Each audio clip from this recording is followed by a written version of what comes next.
তীব্র দাবদাহে অতিরিক্ত অর্থ খরচ করে বোরো ধান আবাদে কৃষক যখন নাজেহাল, ঠিক এমন অবস্থায় ইটভাটার বিষাক্ত ধোঁয়ায় প্রায় অর্ধশতাধিক কৃষকের ৬০ একর জমির ধান পুড়ে গেছে। এ অবস্থায় উপায় না পেয়ে উপজেলা প্রশাসনের কাছে ক্ষতিপূরণ দাবি করেছেন ভুক্তভোগী কৃষকেরা। ঠাকুরগাঁও জেলার পীরগঞ্জ উপজেলার গোয়াগাঁও গ্রামের ফসলি জমির আশপাশে শাহজাহান, বেলাল ও আকবর আলী নামে ৩ ব্যক্তি ৩টি ইটভাটা গড়ে তোলেন।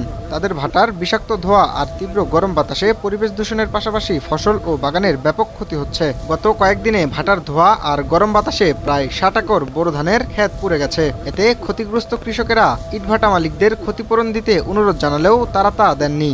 উপায় না পেয়ে ক্ষতিপূরণ চেয়ে গত বুধবার ৮ মে উপজেলা প্রশাসনের কাছে লিখিত অভিযোগ করেন ক্ষতিগ্রস্ত কৃষকেরা।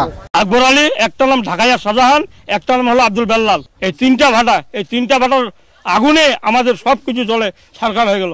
এত ফসল নষ্ট হয়ে গেছে, আমরা এখন কৃষকরা কোথায় গিয়ে দাঁড়াবো, কি খায় বাঁচবো? সার মুর সব বাকি লিগি টাকা পয়সা কৃষক আমি, ধানটা জ্বলে গিয়ে ভাটার কারণে ধান কেমন করে আমি টাকাটা দিব। ফসলের যে ক্ষতিটা, এই ক্ষতিপূরণ আমাদেরকে পূর্ণাঙ্গভাবে দেওয়া হোক। আমরা চাচ্ছি যে আমাদের ক্ষতিপূরণ দেওয়া হোক। কৃষকের অভিযোগের সত্যতা যাচাইয়ে গত শুক্রবার দুপুরে মাঠ পরিদর্শনে যান পীরগঞ্জ উপজেলার নির্বাহী কর্মকর্তা রমিজ আলম সহ কৃষি কর্মকর্তারা। তিনি কৃষকদের আশ্বাস দেন ক্ষতিপূরণের। ইটভাটার অনিয়ন্ত্রিত গ্যাস নির্গমনের কারণে আমাদের বেশ কিছু কৃষকের ফসল ক্ষতিগ্রস্ত হয়েছে এবং এটার একটি লিখিত অভিযোগ আমি পেয়েছি গত বুধবারে। এবং যারা ক্ষতিগ্রস্ত কৃষক তারা আমার কাছে সবাই গিয়েছেন। আমি তাৎক্ষণিকভাবে উপজেলা কৃষি কর্মকর্তাকে নির্দেশ দিয়েছি যে তারা যাতে এটা ক্ষতিপূরণ নিরূপণ করে এবং কতটুকু জমি, কী পরিমাণ জমি এবং সেই জমিতে সম্ভাব্য যে ক্ষতি হয়েছে সেটা নিরূপণ করার জন্য।